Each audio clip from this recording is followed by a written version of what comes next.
अगर हम मुस्लिम ना होते आपके हिंदुस्तान में तो बीजेपी का तो खाता ही नहीं खुलता। ये बांग्लादेश की बात बहुत करते हैं, बांग्लादेश का जीडीपी हमसे बेहतर है, और वही नहीं, हमारे यहाँ के बच्चे 9,500 वहाँ पढ़ते हैं और उनके सिर्फ 2,000-2,600 बच्चे यहाँ पढ़ते हैं। और आप कहते हैं बांग्लादेश चले जाओ। आप मुगलों को नाम हटा देने से कुछ नहीं होने वाला है। मुगल 330 साल अगर रहे तो वो आपके हटाने से नहीं हटने वाले कि बाहर टेस्ट पेपर लीक होता है और अंदर हमारे पार्लियामेंट में रूफ लीक हो रहा है, पानी कल बह गया था पार्लियामेंट। ये है मोदी सरकार। मोदी है तो मुमकिन है।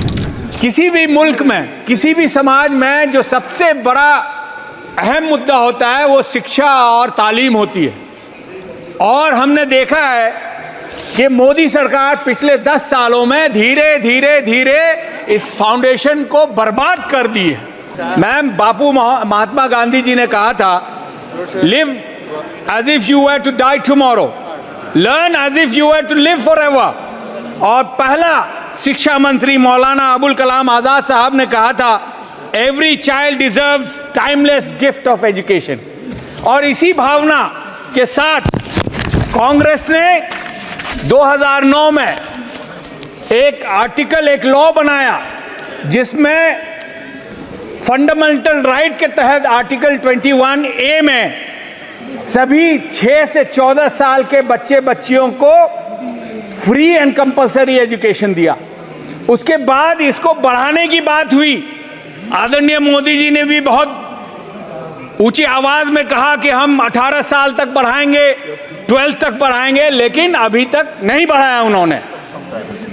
हमने ये वादा किया था मुल्क को कि ये 3% से बढ़ा के 6% तक हमें ले जानी है अगर तालीम को सही रास्ते पे लाना है तो। कांग्रेस के वक्त में मैम, यूपीए के वक्त में 3.36 था। और ये मोदी सरकार जो खाली ढोल बजाती है वो कहती है कि हम सिर्फ 2.9% देंगे जीडीपी का। मैम, ये बहुत ही अफसोस की बात है। मैं एक फिगर देना चाहता हूं। स्कूल में लगभग 26.5 करोड़ बच्चे पढ़ते हैं। 4.3 crore people study in colleges and universities. 11 crore हमारे लोग स्किल्ड इंस्टीट्यूशंस में अपनी हुनर सीखते हैं और लगभग 1 से 1.1 करोड़ टीचर और स्टाफ है मैम। ये 1/3 आबादी है। This amounts to almost 43 crore. और इसमें आपने कितना दिया? 1.48 लाख। वो अगर आप डिवाइड करेंगे तो प्रति व्यक्ति 200 प्रति महीना भी नहीं होता है। इसमें आप तालीम देना चाहते हैं और इसीलिए नए नए इंस्टीट्यूशन की बात करते हैं मोदी सरकार। लेकिन जो पुराने इंस्टीट्यूट हैं हमारे यहाँ, किशनगंज जो 12 साल पहले दिया गया, आज तक फंड नहीं दिया गया। आई respect my honourable minister, he always meets me with very much affection. Sir, अब तो पास करा दीजिए प्लीज, टीचिंग नॉन टीचिंग भी, उस पर मैं आऊंगा फिर से। सर,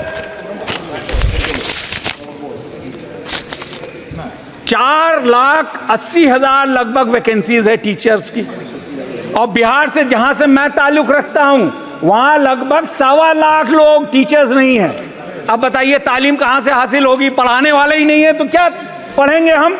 और इसीलिए बिहार के लोग जो मजदूर हमारे रूडी भाई हैं कि नहीं हैं? सर, आपने क्या 4 करोड़ बोला था 13 करोड़ में, या 3 करोड़ बोला था?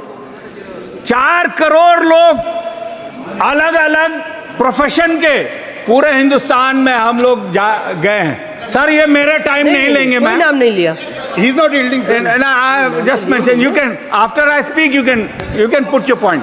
नहीं, नाम कहाँ लिया? मैम, और वही नहीं मैम, सेंट्रल यूनिवर्सिटीज में 6180 वैकेंसीज हैं। ITIs में 4,425, IIM में 484, केंद्रीय विद्यालय में 12,000, जवाहर नवोदय में 3271। क्या पढ़ेगा बच्चा? इसीलिए मजबूर हो जाता है कोचिंग सेंटर में। आप जानती हैं क्या हुआ कोचिंग सेंटर में अभी दिल्ली में? कोटा में क्या हो रहा है? हर हफ्ते, हर महीने में हम लोग को सुसाइड केसेस की खबर सुननी पड़ती है। और सबसे अफसोस की बात यह है मैम, अभी हमारे यंग ऑनरेबल मेंबर बोल रहे थे कि मोदी सरकार ने बहुत कुछ किया। मैडम, सेंट्रल यूनिवर्सिटीज़ में 42% वैकेंसीज हैं, और ये किनकी हैं? ये ओबीसीज की है, एससी और एसटी की है। तो ये सरकार जो है ये हर मामले में ये टारगेट करती है माइनॉरिटीज़ को, ओबीसी को, एससी को और एसटी को। ये आंकड़े बता रहे हैं, ये मेरे आंकड़े नहीं हैं। Ma'am, official UDISE plus report में बताया गया 2018-19 में 51,000 गवर्नमेंट स्कूल बंद कर दिए गए। पिछले 8 सालों में 78,000 गवर्नमेंट स्कूल बंद कर दिए गए। उसमें कौन पढ़ता है? गरीब बच्चे पढ़ते हैं मैम। लगभग 2 करोड़ बच्चों को तालीम नहीं मिल पा रही है। यह है सरकार, मोदी सरकार।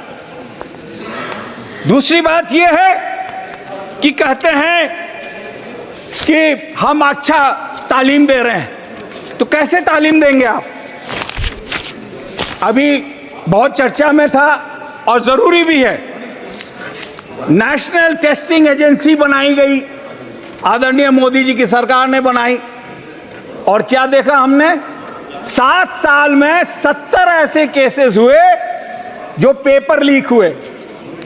बाहर मानिकदा ने लिखा था आपने ट्विटर पे कि बाहर न्यूज़ ये टेस्ट पेपर लीक होता है और अंदर हमारे पार्लियामेंट में रूफ लीक हो रहा है, पानी कल बह गया था पार्लियामेंट। ये है मोदी सरकार। मोदी है तो मुमकिन है। मैम, यूजीसी एनईटी एग्जाम में 23 लाख कैंडिडेट ने भरा था। 3 डिफरेंट रिजल्ट्स आए। 9 लाख से ज्यादा candidate across 300 countries UGC NET में किया। आपने 1-1 हजार करके उनसे फीस ली। पता नहीं और कितने कितने हजार उनको पैसा लग गया होगा एग्जाम देने में और फीस भरने में। आदरणीय मोदी, हमारे शिक्षा मंत्री जिनकी मैं बहुत रिस्पेक्ट करता हूं, उन्होंने यहीं पे कहा था integrity of the exam may be compromised. It is not only the integrity of the exams but sir it is the integrity of this government which has been compromised. बड़ी अफसोस की बात है मैम, ये सब हालात को देखते हुए जितना प्रेशर है बच्चों को वो नहीं ले पा रहे हैं। आपको एक आंकड़ा बताते हुए जो मुझे बड़ी तकलीफ हो रही है कि पिछले कुछ सालों में लगभग 13,000 कुछ स्टूडेंट्स ने आत्महत्या की हमारे हिंदुस्तान में। और पता है क्यों? क्योंकि उनको सही सुविधा नहीं मिल रही है, उनको सही सपोर्ट नहीं मिल रहा है, उनको कास्ट का जो तनाव है वो झेलना पड़ता है। इसीलिए लगभग 3 suicide every 2 hours is happening in India, जो बहुत ही शर्मनाक है किसी भी मुल्क के लिए। और इसीलिए हमारे आदरणीय नेता कहते हैं कि इसका कास्ट सेंसस होना चाहिए और उसको सुविधा मिलनी चाहिए जिसको जितना हक है।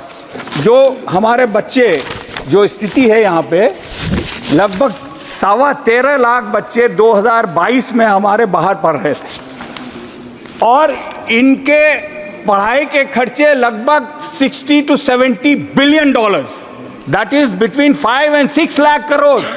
और आपने हायर एजुकेशन में कितना दिया? 47 लाख करोड़, 47,000। तो 12 गुना से ज्यादा मैम हमारा पैसा बाहर जा रहा है। अगर वो हम यहाँ खर्च करते तो हमारे बच्चे नहीं जाते। और वही नहीं मैम, पिछले 3 सालों में सर, पिछले 3 सालों में लगभग 24,000 हमारे बच्चे वहां पे उनका देहांत हो गया, मर गए। आप समझ सकते हैं किस तरह के लोग वहां जाते होंगे जिनके 1 या 2 ही औलाद होते होंगे।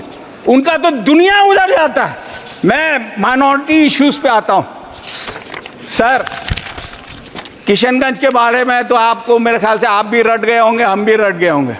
यहाँ बापूजी का मूर्ति था, हम लोग बैनर लगा के प्रोटेस्ट करते थे, वो भी आपने पीछे करवा दिया। मेरी आपसे गुजारिश है कि जो स्कीम्स हैं, डिफरेंट स्कीम्स हैं माइनॉरिटीज़ के लिए, उसको चालू कीजिए। जो स्कॉलरशिप है उसको चालू कीजिए। एक आपने यूपीएससी के लिए दिया था, मुझे याद है 2020 में कुछ लोगों ने ये कहा कि भाई ये यूपीएससी जिहाद है। 4% मुस्लिम कैंडिडेट वो उसमें पास किए थे और आबादी हमारी 15% है, और आपने वो स्कीम बंद कर दिया। मैं चाहता हूं कि उसको चालू करें, क्योंकि उसके बाद क्या हुआ कि अगले साल वो 4% घट के 3.6% हुआ, और उसके अगले साल वो घट के 3.1% हो गया। Sir, we also have as much intelligence as anybody else. We can contribute as much as anybody else in this country, and we have contributed. So इसीलिए I appeal to you, sir, that you should not discriminate. I know this government stands on discrimination. It stands of anti-Muslim, anti-SC, anti-Dalit, anti-student, anti-poor sentiments जगा के ये राज कर रही है। अगर हम मुस्लिम ना होते आपके हिंदुस्तान में तो बीजेपी का तो खाता ही नहीं खुलता। पास में एक मुल्क है, उसका नाम लिए मैं बताना चाहता हूं sir, 1 last minute, foreign students में 13.25